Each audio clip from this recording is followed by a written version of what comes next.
সাধারণ মানুষের ক্ষেত্রে আল্লাহ খুব কঠিন একটা কথা বলছে। এই আয়াতটা শুরু সূরা বাকারা আয়াত নম্বর 254। কত বলেন তো? জোরে বলেন, আরো জোরে বলেন। এদিক তাকান, মারাত্মক একটা আয়াত।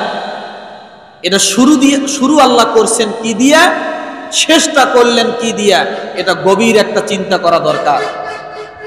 সূরা বাকারা আয়াত নম্বর কত? 254।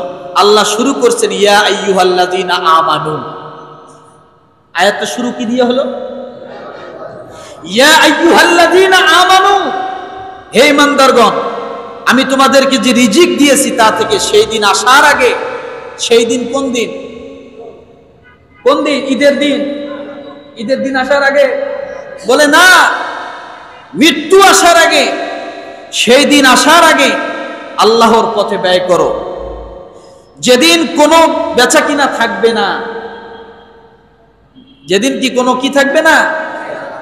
বেচা কিনা থাকবে না। মরার সময় মানুষ বেচা কিনা করতে পারবে? কবরে যা বেচা কিনা করতে পারবে? হাসরে না। যেদিন কোনো বেচা কিনা থাকবে না, কোনো বন্ধু কাজে আসবে না, কোনো বন্ধু এবং কোনো সুপারিশও কাজে আসবে না। আর যারা কুফর অবলম্বন করেছে তারাই জালিম। এবার বোঝেন তো, আল্লাহ আয়াতটা শুরু করলেন ইয়া আইয়ুহাল্লাযীনা আমানু, আর শেষ করলেন আল্লাহ কি দিয়ে? যারা কুফর অবলম্বন করেছে তারা কি? জালিম। কেন?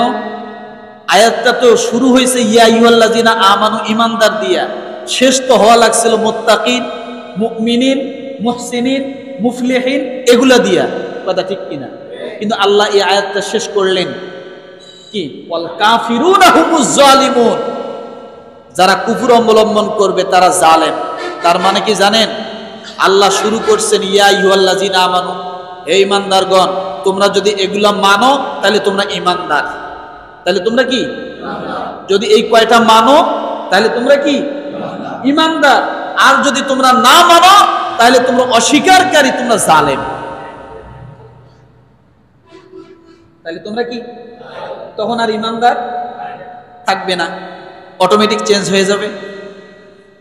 তাহলে এইটাই বোঝেন যে শুধু ঈমানদার ঈমানদার বলে কলার ঝাঁকি দিলে হবে না।